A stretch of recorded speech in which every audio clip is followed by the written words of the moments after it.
quel rôle la réélection de Trump pourrait-elle jouer dans la lutte contre le terrorisme et la sécurité en Afrique? Ah non, je crois que la réélection de Trump aura un réel impact sur les engagements des États-Unis dans la lutte contre le terrorisme et le défi sécuritaire en Afrique. Vous savez, déjà à la fin de son mandat, Trump avait envisagé le retrait des forces américaines des pays du Sahel, particulièrement celles qui étaient stationnées au Niger, parce qu'il estimait que ce n'est pas le rôle des États-Unis de venir aider à défendre le continent ou venir à l'aider contre le terrorisme. De ce point de vue, je crois qu'il ne mettra pas beaucoup d'enthousiasme, en tout cas, à prendre des initiatives. On sait que après leur retrait du Niger, après leur départ forcé du Niger, les Américains essaient de rebondir, particulièrement en Côte d'Ivoire, où ils ont fait des démarches pour pouvoir implanter une base. En tant que chef suprême de l'armée américaine, Donald Trump n'est pas un partisan d'efforts supplémentaires en faveur de la sécurité et de la lutte contre le terrorisme en Afrique. Et ça peut avoir un impact sur le plan bilatéral. Ensuite, sur le plan multilatéral, vous savez que les États-Unis sont le premier contributeur en termes budgétaires aux opérations de maintien de la paix des Nations Unies. Les casques bleus, ce qu'on appelle communément les casques bleus, les États-Unis sont les premiers pays contributeurs en matière de budget au fonctionnement de ces opérations des Nations Unies. Et Trump a toujours dit que ces opérations étaient inutiles, inefficaces. Et lui étant opposé au multilatéralisme, il a toujours été partisan de la suprématie américaine par rapport à la suprématie des Nations Unies. Et donc, il y a là, de ce point de vue, quelque chose qu'il faudra regarder. Et il n'est pas exclu justement que le financement des opérations de maintien des Nations Unies. Alors qu'on parle de déployer une opération au Soudan, alors qu'on parle de prolonger l'opération MINUSCA en Centrafrique, alors que le sort de la MONUSCO à RDC est incertain, l'arrivée de Trump peut entraîner des bouleversements dans ces différentes opérations. On va voir comment elles vont évoluer, mais c'est évident que Trump ne voudra pas donner davantage d'argent pour ces opérations.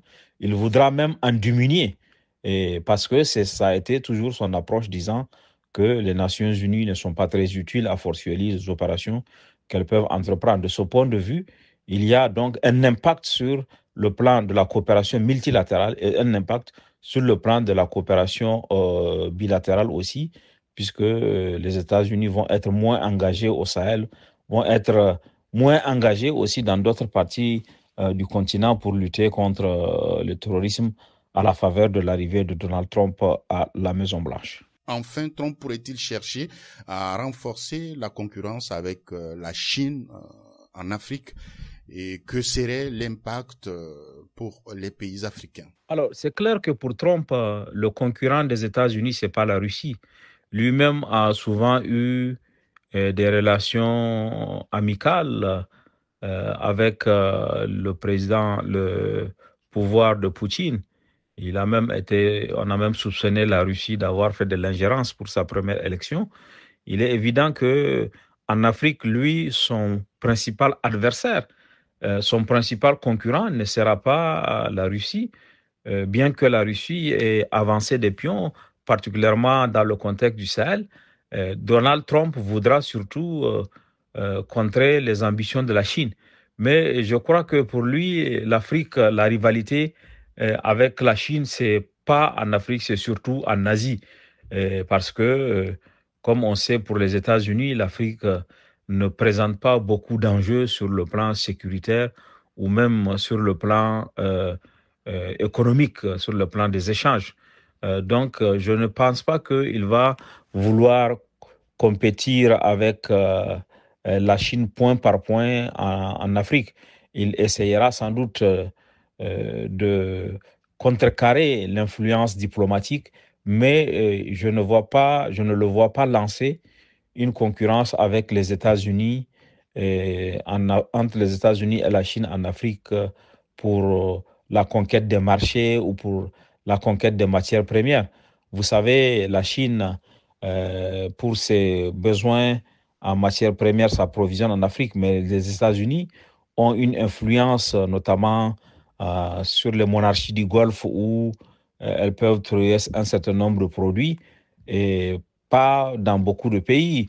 Les pays où les États-Unis sont très présents en Afrique, ce n'est pas des pays où ils ont besoin forcément de concurrencer la Chine. Et je pense que la compétition entre les États-Unis et la Chine ne se fera pas sur le continent africain, elle se fera ailleurs. Et donc, c'est une opportunité pour l'Afrique de continuer sa coopération avec la Chine, de continuer sa coopération avec la Russie, de continuer sa coopération avec le reste du monde. Vous savez, quel que soit le partenaire, que ce soit la Chine, les États-Unis ou la Turquie, il n'y a aucun partenaire qui fait de la philanthropie. Il faut simplement que les pays africains réussissent à bâtir des coopérations gagnant-gagnant.